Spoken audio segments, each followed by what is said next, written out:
This robot-assisted task-oriented training protocol was developed for patients with hand dysfunction caused by neurological deficits.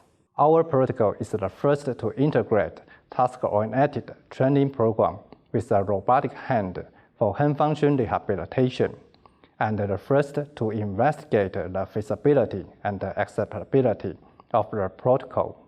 We have designed specialized objects that can be manipulated using the training protocol.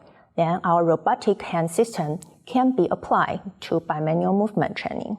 Demonstrating the procedure will be Yi-Mei Chen and Szu-Shen, occupational therapists from my department.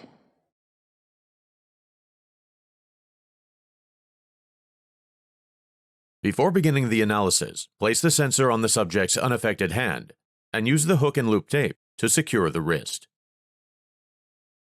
Use a clean pad to wrap the affected hand and securely fasten the hook and loop tape. Loosen the thumb mechanism of the exoskeleton hand to allow adjustment of the thumb opening angle, and place the affected hand in the exoskeleton hand.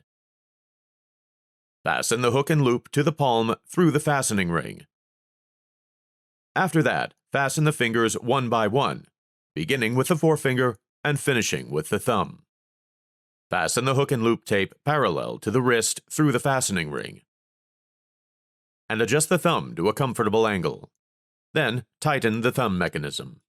To set up the control box, insert the cable for the exoskeleton hand and insert the cable for the sensor glove. Insert both sets.